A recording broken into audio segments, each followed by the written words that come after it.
ಹಾದಿ ಹೋಗುವಂಥ ರಾಷ್ಟ್ರೀಯ ಹೆದ್ದಾರಿ 7 ಹೈದರಾಬಾದ್ನವರೆಗೂ ಸುಮಾರು 500 ಕಿಲೋಮೀಟರ್ಗಳಿದೆ. ನಾನು ಈ ರಸ್ತೆಯನ್ನು 10 ಲೇನ್ ಮಾಡಬೇಕು ಅಂಥೇಳಿ ಮನವಿ ಮಾಡಿದೆ. ಬಿಕಾಸ್ ಇದು ಏರ್ಪೋರ್ಟ್ ರಸ್ತೆ ಆಗಿದೆ ಮತ್ತು ಭಾಳಷ್ಟು ಇಂಡಸ್ಟ್ರಿಯಲೈಸೇಷನ್ ಕೈಗಾರಿಕೆಗಳು ಕೂಡ ಇದೇ ರಸ್ತೆಯಲ್ಲಿ ಭಾಳಷ್ಟು ಸ್ಥಾಪನೆ ಆಗ್ತದೆ ಮುಂದಿನ ದಿನಗಳಲ್ಲಿ ಕೂಡ. ಹಾಗಾಗಿ ಇದು ಚಿಕ್ಕಬಳ್ಳಾಪುರ ನಗರದಲ್ಲಿರುವ ಸಂಸದ ಡಾಕ್ಟರ್ ಕೆ ಸುಧಾಕರ್ ಅವರ ಮನೆಯಲ್ಲಿ ಸುದ್ದಿಗೋಷ್ಠಿ ನಡೆಸಿ ಸಂಸದ ಡಾಕ್ಟರ್ ಕೆ ಸುಧಾಕರ್ ಮಾತನಾಡಿ, ಕಾಂಗ್ರೆಸ್ ನಾಯಕರು ಚುನಾವಣೆಯ ಸಮಯದಲ್ಲಿ ದರ ಏರಿಕೆಯ ವಿಷಯ ಇಟ್ಟುಕೊಂಡು ಪ್ರಧಾನಿ ನರೇಂದ್ರ ಮೋದಿ ಅವರನ್ನ ಟೀಕಿಸಿದ್ದರು. ಸೇವ್ ನಂದಿನಿ ಎಂದು ಅಭಿಯಾನ ಕೂಡ ಮಾಡಿದ್ದರು. ಆದರೆ ಅಧಿಕಾರಕ್ಕೆ ಬಂದ ನಂತರ ಎಲ್ಲಾ ದರಗಳನ್ನು ಏರಿಸಿದ್ದಾರೆ. ಹಾಲಿನ ದರವನ್ನು ಮೊದಲಿಗೆ 3 ರು ಏರಿಸಿ ನಂತರ 2 ರು ಏರಿಕೆ ಮಾಡಿದ್ದಾರೆ.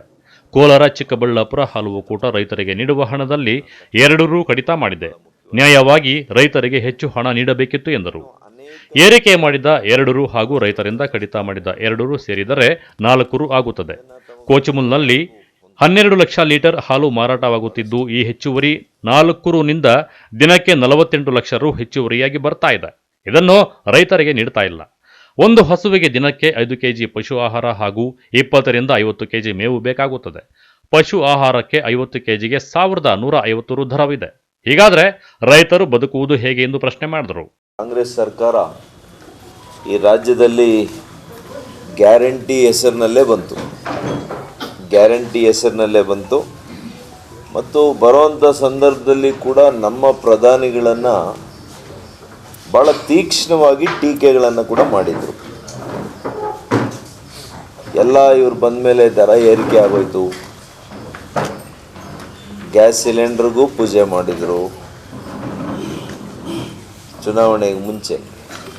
ಈಗೆಲ್ಲ ಮಾಡಿದಂಥ ಸರ್ಕಾರ, ಕಾಂಗ್ರೆಸ್ ಸರ್ಕಾರ, ಅವರು 1 ವರ್ಷ ಆಗಿದೆ, 1 ವರ್ಷ ಆದ 2 ತಿಂಗಳೇನೋ ಆಗ್ತಾ ಬಂದಿರಬೇಕು. ಅವರು ಬಂದಮೇಲೆ ಒಂದೊಂದೇ ಎಲ್ಲ ಬೆಲೆಗಳನ್ನು ಏರಿಕೆ ಮಾಡ್ಕೊಂಡು ಬಂದಿದೆ. ನಂದಿನಿ ಉಳಿಸಿ ಅಂತ ಹೇಳಿದಂಥ ಸರ್ಕಾರ ಪಾಪ ಅವ್ರು ಏನು ಮಾಡಿದೆ ನೋಡಿ, 23 ಆಗಸ್ಟ್ನಲ್ಲಿ ಮೊದಲನೇ ಸಲ ಹಾಲು ದರ ಏರಿಕೆ ಮಾಡಿದರು. ಎಷ್ಟು ಮಾಡಿದರು? 3 ರೂಪಾಯಿ ಮಾಡಿದರು.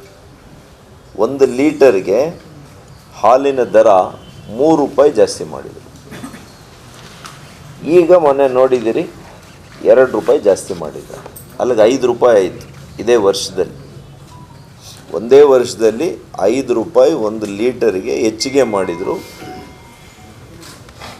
ಆ 5 ರೂಪಾಯಿ ಜಾಸ್ತಿ ಮಾಡಿದ್ರು ಇವರು ರೈತರ ಪರವಾಗಿದ್ದಾರೆ, ರೈತರಿಗೇನಾದರೂ ಆ ಹಣವನ್ನು ಕೊಡ್ತಾರಾ ಅಂತ ನೋಡಿದರೆ, ಈ ಕೋಮಲ್ನ ಪುಣ್ಯಾತ್ಮರು ಇಲ್ಲಿ ಕೋಲಾರ ಚಿಕ್ಕಬಳ್ಳಾಪುರ ಜಿಲ್ಲೆಯಲ್ಲಿ ಹಾಲು ಒಕ್ಕೂಟ ಇಲ್ಲಿ ಏನು ಮಾಡಿದ್ದಾರೆ, ನಮ್ಮ ರೈತರಿಗೆ ಕೊಡುವಂಥ ದರ ಏನಿದೆ ಅದರಲ್ಲಿ 2 ರೂಪಾಯಿ 1 ಲೀಟ್ರಿಗೆ ಕಡಿಮೆ ಮಾಡಿದ್ದಾರೆ.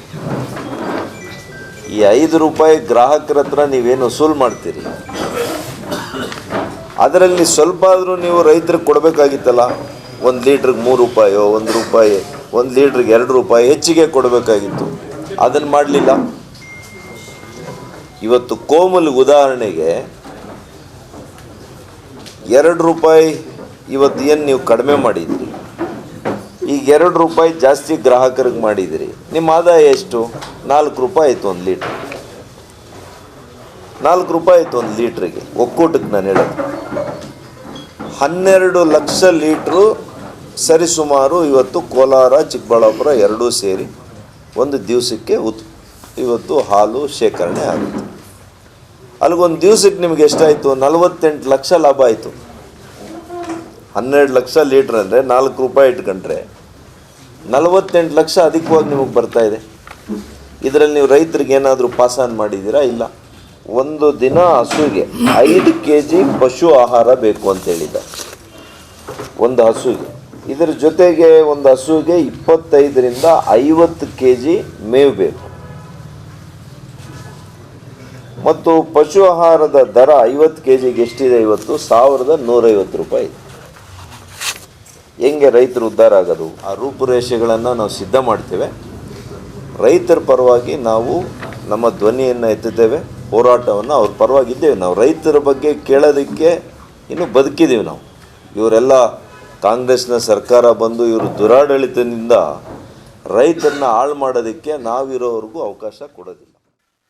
ಇನ್ನು ಈ ಹಿಂದೆ ನಾನು ಸಚಿವನಾಗಿದ್ದಾಗ ಚಿಕ್ಕಬಳ್ಳಾಪುರಕ್ಕೆ ಪ್ರತ್ಯೇಕ ಒಕ್ಕೂಟ ರಚಿಸಲಾಗಿತ್ತು. ಆಗ 5 ಎಕರೆ ಜಾಗ ಮತ್ತು 50 ಕೋಟಿ ರು ಅನುದಾನಕ್ಕೆ ತಾತ್ವಿಕ ಒಪ್ಪಿಗೆ ನೀಡಲಾಗಿತ್ತು. ಇಷ್ಟೆಲ್ಲ ಮಾಡಿದರೂ ಹಾಲು ಒಕ್ಕೂಟವನ್ನು ರದ್ದು ಮಾಡಲಾಗಿತ್ತು. ಈಗ ಸರ್ಕಾರ ಮತ್ತೆ ಪ್ರತ್ಯೇಕ ಒಕ್ಕೂಟ ಮಾಡಲು ಪ್ರಯತ್ನ ಆರಂಭಿಸಿದೆ. ಇದನ್ನು ಸುಸಜ್ಜಿತವಾಗಿ ಮಾಡಲಿ ಎಂದರು. ಪ್ಯಾಕೇಜಿಂಗ್ ಹಾಲನ್ನು ಮಾಡಬೇಕಲಿಕ್ಕೆ ಅದಕ್ಕೆ ಒಂದು ಘಟಕ ಬೇಕಾಗಿತ್ತು.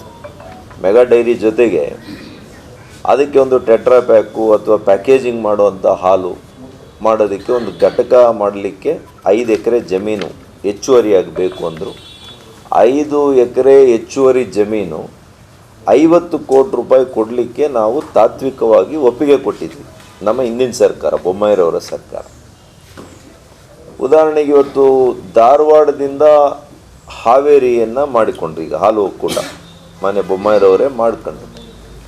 ಮಾಡುವಾಗ ಅವರು ಸುಮಾರು 25 ಎಕರೆ ಜಮೀನು 50 ಕೋಟಿ ರೂಪಾಯಿ ಮಂಜೂರು ಮಾಡಿದ್ದಾರೆ. ಅದೆಲ್ಲ ಕೆಲಸ ಮಾಡ್ತಾಯಿದೆ, ಕಾಮಗಾರಿ ಮಾಡ್ತಾ ಇದ್ದಾರೆ. ಇವತ್ತು ಹಾವೇರಿಯಲ್ಲಿ 1 ಲಕ್ಷ ಲೀಟ್ರು 1.5 ಲಕ್ಷ ಲೀಟ್ರು ಒಂದು ದಿವಸಕ್ಕೆ ಅಲ್ಲಿ ಹಾಲು ಬರುವಂಥ ಶೇಖರಣೆ ಆಗ್ತಾಯಿದೆ. ನಮ್ಮ ಚಿಕ್ಕಬಳ್ಳಾಪುರದಲ್ಲಿ ಈಗ 6 ಲಕ್ಷ ಇದೆ, 5.5-6 ಲಕ್ಷ ಇದೆ. ಇಲ್ಲಿಗೆ ಒಕ್ಕೂಟ ಬೇಡ, ಚಾಮರಾಜನಗರಕ್ಕೆ ಬೇಕು, ಹಾವೇರಿಗೆ ಬೇಕು.